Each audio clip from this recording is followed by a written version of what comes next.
સમાચારોમાં આગળ વાત કરીએ તો વાવથરાદના રૈયા ગામેથી ચોરીનો બનાવ સામે આવ્યો।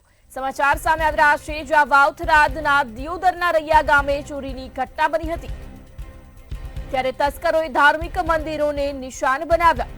તસ્કરો દ્વારા ધાર્મિક મંદિરમાં ચોરી કરવામાં આવી, જ્યારે એક જ રાતમાં 5 થી વધુ મંદિરોમાં ચોરી કરવામાં આવી।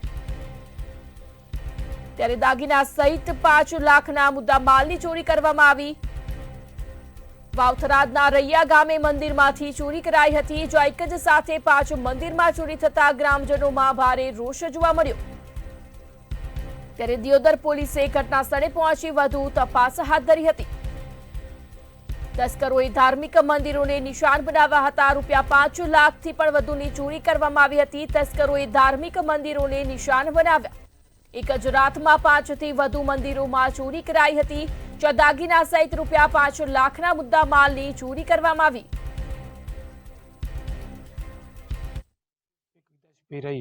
રૈયા ગામમાં કેટલા મંદિરોમાં ચોરી થઈ છે? અમારા ગામની અંદર 5 મંદિરમાં ચોરી થયેલી છે। આકુતિયા પરિવારમાં ચોરી થઈ ગઈ છે, પછી નાઈ સમાજમાં પણ ચોરી થઈ ગયેલી છે, ઠાકોરવાસમાં પણ ચોરી થયેલી છે, અને પાણ સમાજમાં પણ ચોરી થયેલી છે, અને પિલિયાતર સમાજમાં પણ ચોરી થયેલી છે।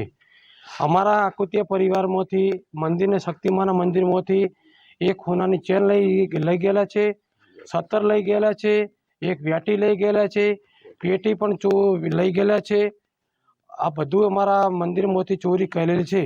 અમારે અંદાજ કિંમત 3 થી 4 લાખ રૂપિયાનું અમારા મંદિરમાંથી લઈ ગયેલા છે ચોર। અમારું એવું કહેવું છે કે પોલીસ આના ઉપર કાર્યવાહી કરે અને તાત્કાલિક અમને અને ચોરીનો નિકાલ લઈ આપે, એમ તાત્કાલિક એમ ચોરીવાળો। અને અમારી એટલી માગ છે, એમ આકુતિયા પરિવાર તરફથી અમારી એવી માગ છે કે પોલીસ સાહેબ આવી અને અમારો એનો નિકાલ લઈ આલે, ચોરની પકડી લે।